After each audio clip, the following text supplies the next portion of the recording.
Hi friends, मुठ्ठल Joshi या व्हिडिओमध्ये आपण टी-ई-टीची जी परीक्षा होणार आहे महा टी-ई-टीची, त्यामध्ये बालमानसशास्त्र व अध्यापनशास्त्र हा एक आपल्याला विषय आहे. तर याच विषयावर आधारित IMP 30 प्रश्न आपण पाहणार आहोत. असेच प्रश्न तुम्हाला ॲक्च्युअल पेपरमध्ये सुद्धा विचारले जाणार आहेत. तर व्हिडिओ शेवटपर्यंत पहा. या व्हिडिओला सर्वांनी लाईक करा, शेअर करा.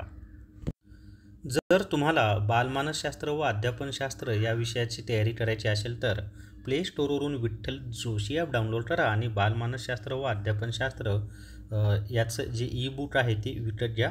फक्त 50 रुपये त्याची फी आहे. 50 रुपयामध्ये तुम्हाला ह्या नोट्स उपलब्ध होतील.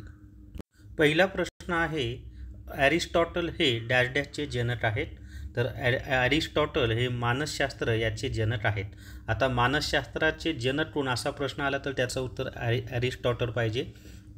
परंतु हाच प्रश्न जर तुम्हाला फिरवून विचारला की आधुनिक मानसशास्त्राचे जनक कोण, तर मात्र त्याचं उत्तर फ्रीडमंड फ्राईड असं आहे.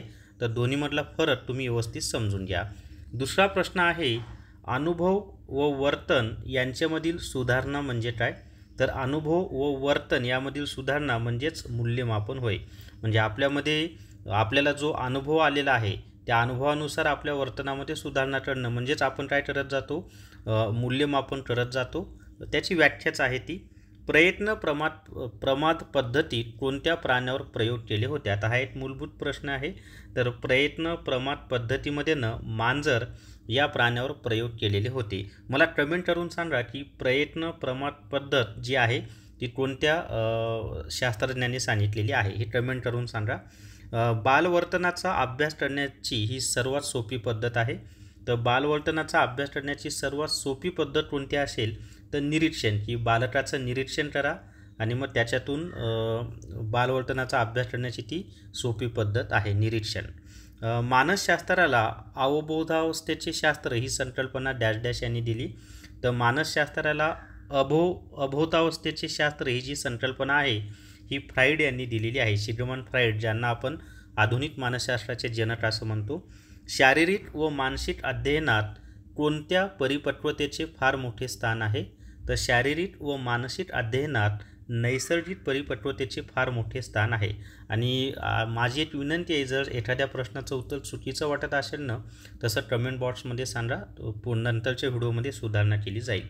कारण एखाद्या प्रश्नाचं उत्तर चुकीचं असू शकतं, अनावधानाने असेल किंवा नजर चुकीनं असेल किंवा मी जिथून माहिती घेतली तिथली माझ्याकडून माहिती घेताना चूक झाली असेल किंवा तिथे एखाद्या वेळेस चुकीची माहिती असू शकते. त्यामुळे एखाद्या प्रश्नाचं उत्तर चुकलेलं असू शकतं. पुढीलपैकी कोणती अन्न, वस्त्र व निवारा एवढीच महत्त्वाची गरज आहे? तर अन्न, वस्त्र, निवारा ही आपल्या मूलभूत गरज आहे. आता सध्या शालेय शिक्षण ही सुद्धा अन्न, वस्त्र, निवारा या एवढीच महत्त्वाची गरज झालेली आहे. आपल्याला अमुक गोष्ट चांगली येते ही डॅश डॅशची भावना निर्माण झाली की मुलांच्या मनात गोडी निर्माण होते.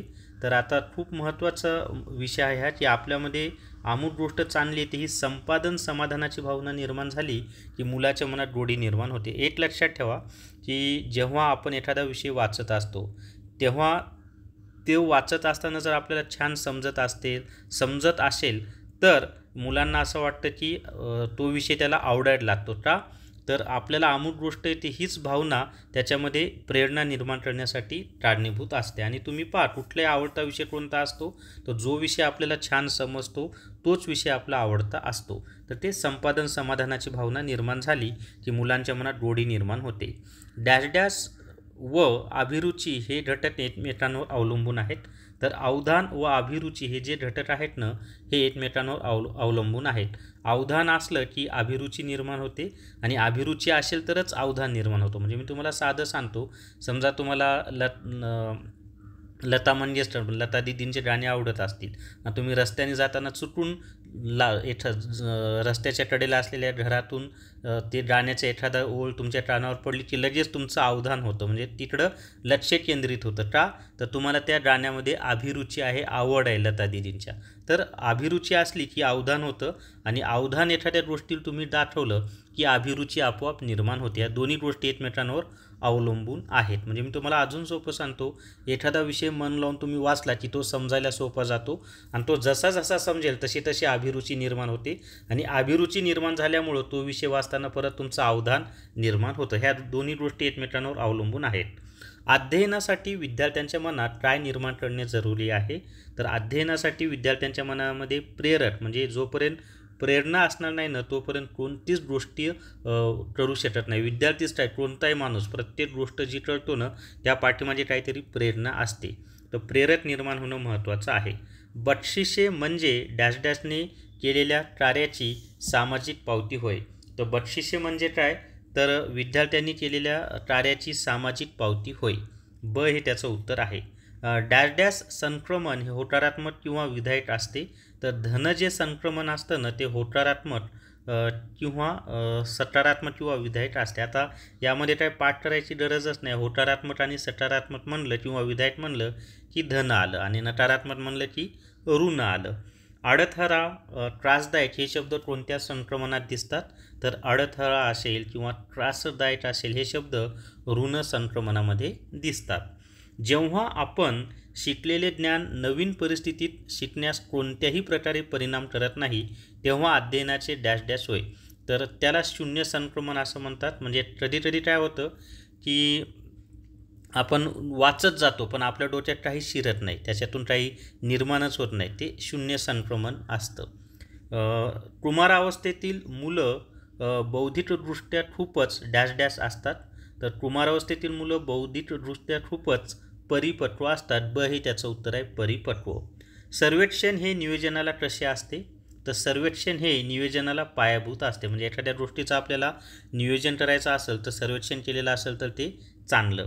त्याच्या पुढचा प्रश्न आहे, संस्कृत विषयाचा अभ्यास हिंदी विषयाचा अभ्यासाला पूरक ठरतो हे कोणते संक्रमण आहे? तर संस्कृत विषयाचा अभ्यास हिंदी विषयाच्या अभ्यासाला पूरक ठरतो हे धन संक्रमण आहे. क हे त्याचं उत्तर आहे, धन संक्रमण. अजून आपल्याला 13 प्रश्न पाहिजेत मित्रांनो. एक छोटीशी जाहिरात माझी. जर तुम्हाला महा TETसाठी बालमानसशास्त्र आणि अध्यापनशास्त्र याच्या ईबुक घ्यायचा असेल तर प्ले स्टोअरवरून विठ्ठल जोशी ॲप डाउनलोड करा आणि बालमानसशास्त्र व अध्यापनशास्त्र हे ईबुक विकत घ्या. फक्त 50 रुपयामध्ये हे ईबुक उपलब्ध करून दिलेलं आहे. पुढचा प्रश्न आहे, कोणत्या अवस्थेमध्ये जीवनवर्धक रसाच्या व लैंगिक ग्रंथीच्या पाझरण्यामुळे त्यांची वाढ अचानक व भरमसाठ होते? तर याचं उत्तर आहे कुमारावस्था. आता मला कमेंट करून सांगा कुमारावस्था ही कोणत्या वयामध्ये असते? कारण परीक्षेमध्ये आपल्याला बाल्यावस्थेचं वय, कुमारावस्थेचं वय, तारुण्यावस्थेचं वय, खास करून बाल्यावस्था आणि कुमारावस्थेचं जे वय आहे ते विचारतात. तर ते कमेंट करून मला सांगा कुमारावस्थेचं वय. संकीर्ण स्वरूपाच्या कौशल्यासाठी डॅश डॅश गाठणे सर्वांना शक्य नसते. तर संकीर्ण स्वरूपाच्या कौशल्याची पातळी गाठणे सर्वांना शक्य नसते. ज्ञानाबरोबर काय असल्याने अध्यापन चांगले होते?